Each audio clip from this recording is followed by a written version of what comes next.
سے خطاب کریں، آپ کو دکھاتے ہیں۔ D M S P S O Abdullah Khan Gandapur, P S O Waqar Ali Khan, lieutenant commander Faisal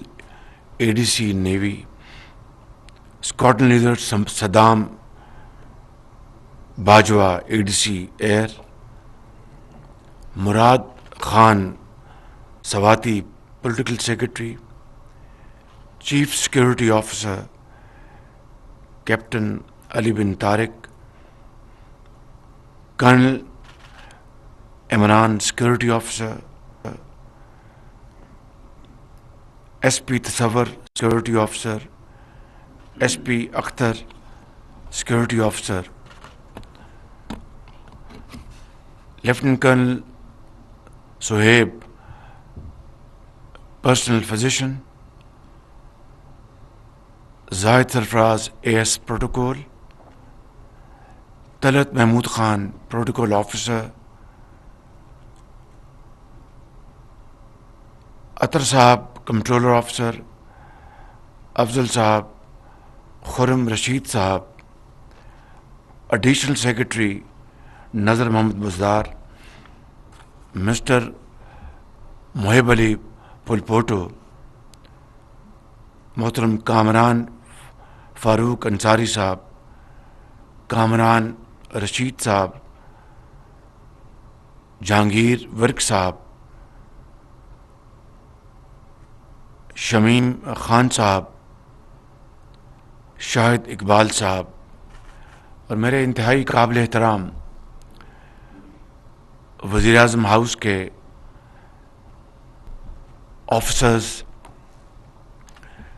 انتہائی قابل احترام امام صاحب، اور پروٹوکول ٹیلی فون کے محکمے کے سیکورٹی آفیسرز اور جوان،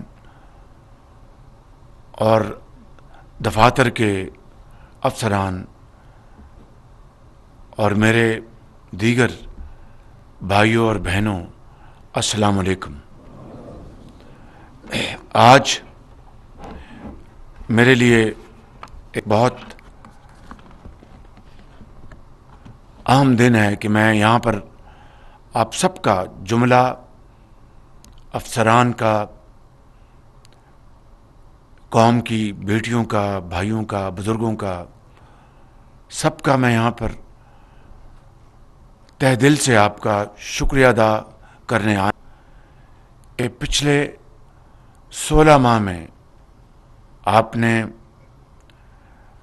وزیر اعظم ہاؤس میں مجھے مدد اور میری رہنمائی کرنے میں جو آپ نے دن رات کوشش کی ہے، میرے پاس الفاظ نہیں کہ میں آپ کا صحیح انداز میں شکریہ ادا کر سکوں، چاہے وہ میرے پرسنل سیکرٹری ہیں،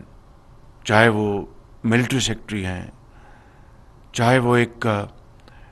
فراش ہے، چاہے وہ ایک ڈرائیور ہے، چاہے وہ ایک کک ہے، کلاک ہے، چاہے وہ کوئی ٹیلی فون آپریٹر ہے، سیکورٹی آفیسر ہے، جوان ہے، ڈپٹی سیکرٹریز ہیں، اے ڈی سیز ہیں، میرے پی ایس اوز ہیں، میں آپ سب کا دل کی اتھاہ گہرائیوں سے مشکور ہوں کہ آپ نے ہر لحاظ سے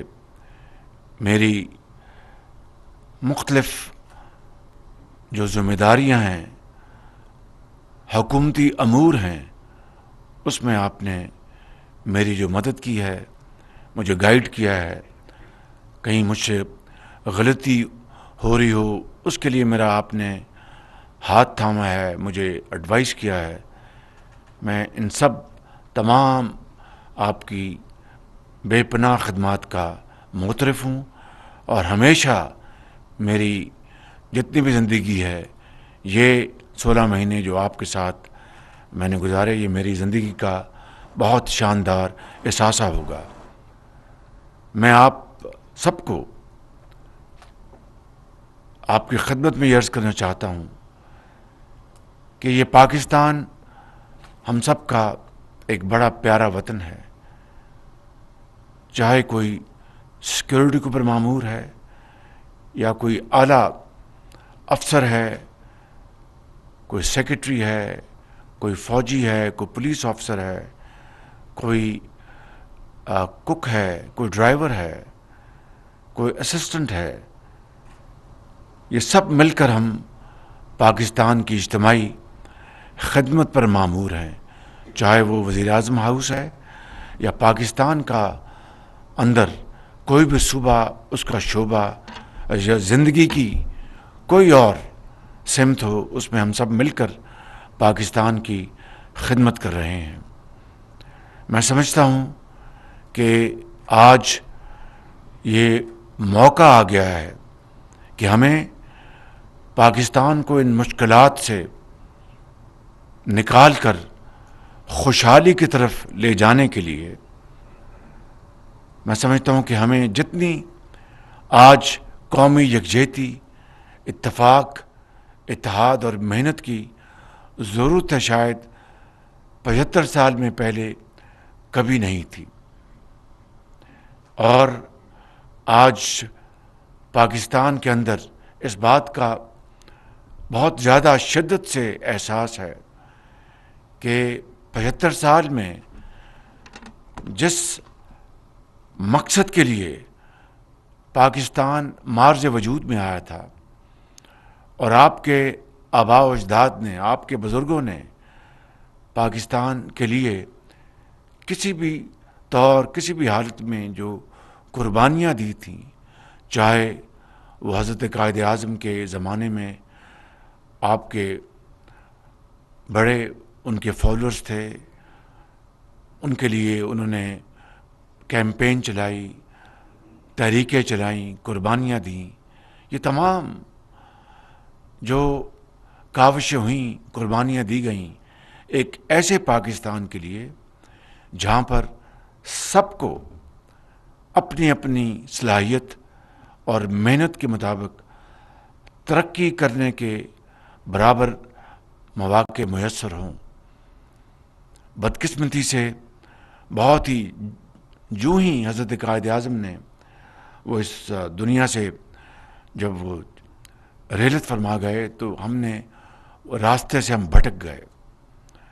میں تفصیل میں نہیں جانا چاہتا, میں صرف یہ عرض کرنا چاہتا ہوں کہ آج یہ وقت آ گیا ہے کہ ہم دوبارہ اس بات کا فیصلہ کریں, اس عہد کی تجدید کریں کہ ہم حضرت قائد اعظم کے اور حضرت علامہ اقبال کے اور قرآن کریم اور نبی کریم صلی اللہ علیہ وسلم کی جو سنت ہے اس پر عمل پیرا ہونے کے لیے ہم متحد ہوں اور ایک لڑی میں پرو کے ہم پاکستان کی وہ خدمت کریں کہ آئندہ آنے والے سالوں میں نہ صرف قرضوں سے ہمیں نجات مل جائے, نہ صرف بیکاری پن ہم سے ہمیشہ کے لیے وہ ہم اس کو خدا حافظ کہیں, بلکہ اپنے پاؤں پہ کھڑے ہونے کے لیے ہمیں اللہ تعالیٰ وہ صلاحیت اور ہدایت فرمائے کہ ہم پاکستان کو گل و گلزار بنا دیں. یہ مشکل ضرور ہے لیکن ناممکن نہیں ہے, اور اس کے لیے یقیناً بہت قربانی اور ایثار اور شبانہ روز محنت درکار ہے. اور اس کو اگر ہم اپنا اوڑھنا بچھونا بنا لیں تو انشاءاللہ کوئی مشکل ہمارے راستے میں رکاوٹ نہیں بن سکے گی. وزیر اعظم ہاؤس میں میں نے کوشش کی کہ جو وسائل ہیں ان کو ممکن حد تک ان کو بچایا جا سکے, یہاں تک کہ جب ہماری جو معاشی صورتحال بہت چیلنجنگ ہو گئی تو آج سے چند ماہ پہلے کابینہ نے ایک والنٹریلی فیصلہ کیا کہ ہم تنخواہیں اور پرکس اینڈ پریویلیجز اور جو مہنگی گاڑیاں ہیں وہ واپس کر دیں گے. بے شمار وزراء نے اس فیصلے کو لے کر آگے چلے. کچھ وزراء ایسے تھے کہ جنہوں نے خاموشی سے میرے کان میں کہا کہ ہماری جو معاشی حالت ایسی نہیں کہ ہم اپنی تنخواہ کو فورگو کریں، تو آپ ہمیں اجازت دیں کہ ہم تنخواہ لیتے رہیں. میں نے کہا کوئی آپ کے اوپر بار نہیں ہے، یہ آپ کی مرضی ہے. مگر آج بھی کل تک، اب تو کابینہ رات کو ختم ہو گئی، آج بھی کل تک انہوں نے تنخواہ نہیں لی، گاڑیاں واپس کر دیں اور کچھ تنخواہ لیتے رہے، اور یہ ان کا حق ہے. میں کہنا یہ چاہتا ہوں کہ اگر ہم پاکستان کے وسائل کو بچا کر اور ایک انصاف کے طریقے سے ہم ان وسائل کو اس قوم کی غربت، بے روزگاری اور ناخواندگی کے لیے استعمال کریں تو یقین کریں ہمیں کہیں سے قرضے لینے کی ضرورت نہیں ہے. ہمارے پاس اللہ تعالیٰ نے معدنیات کی بے پناہ دولت دی ہے. ہمیں اللہ تعالیٰ نے زرخیز زمین عطا کی ہے، دریا عطا فرمائے ہیں، پہاڑ ہیں. آپ جیسے قابل، بہت قابل پاکستانی اللہ تعالیٰ نے اس ملک کو دیے ہیں، جو اس ہال میں ہیں اور پورے ملک میں پھیلے ہوئے ہیں. صرف اگر کسی چیز کی کمی ہے تو کر گزرنے کی کمی ہے. اگر اس کو ہم اپنا اوڑھنا بچھونا بنا لیں تو پاکستان انشاءاللہ نہ صرف ماضی میں جو ہم نے وقت کھویا ہے اور جو نقصان اٹھایا ہے اس کو پورا کریں گے، بلکہ آنے والے وقتوں میں اقوام عالم میں سر اٹھا کے چلیں گے. یہ تبھی ہوگا کہ ہم من حیث القوم یہ فیصلہ کر لیں کہ ہم نے اپنی تقدیر بدلنی ہے. میں آخر میں